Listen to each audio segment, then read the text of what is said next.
है गरुड़ जी जो है, जो भगवान विष्णु के वाहन हैं, उनको अहंकार हो गया, मेरे से बड़ा कोई नहीं है, मैं सर्वश्रेष्ठ हूँ। ऐसे अहंकार के होते हुए भगवान विष्णु को ज्ञान हुआ कि दरअसल मतलब गरुड़ जी को अहंकार हो गया, तो उनका मन भ्रमित हो गया और उनका मोह में, माया में उनका जीव फंस गया। तो उनने कहा कि जब उनको मोह हो गया तो गरुड़ जी जान गए कि मेरे को तो मोह हो गया, भगवान विष्णु मेरे मन की बात को जान गए और मोह हो गया। उनने कहा, ब्रह्मा जी के पास गए वो, हे ब्रह्मा जी, आप मेरे को अहंकार मेरा दूर कर दीजिए।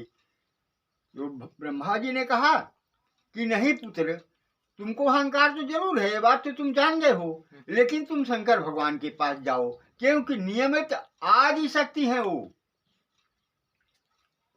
आदि शक्ति है, उनकी न कभी लीला समाप्त होती है और न कभी प्रारंभ होती हो, तो जैसे चलती है चलती रहती है भगवान शिव की लीला।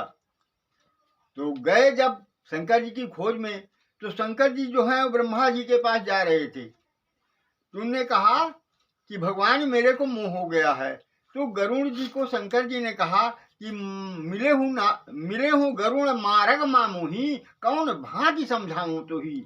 हे गरुड़, तुम रास्ते में मेरे को मिले सफर जाते वक्त, खग जाने खगही की भाषा, खग जाने खगही की भाषा, उमा विचार गुप्त कर रखा।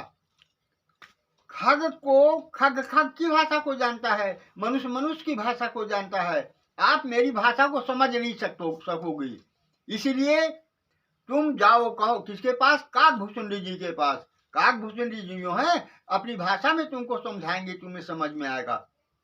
तब गरुड़ जी काकभूषुंडी जी के पास जाते हैं और बड़े विनम्रता के साथ काकभूषुंडी की दया से काकभूषुंडी जी की पूजा करते हैं, प्रार्थना करते हैं, तो काकभूषुंडी प्रसन्न होते हैं। फिर अपनी भाषा में गरुड़ जी को समझाते हैं, तो गरुड़ जी के बात समझ में आती है, समझो। तो फिर गरुड़ जी का अहंकार दूर होता है। उत्तरकांड में है, संत मिलन को जाइए तज ममता अभिमान, ज्यो ज्यो पग आगे बढ़े कोटिन यज्ञ समान। बड़े भाग हो वही सत्संगा, बिन प्रयास हो वही भव भंगा।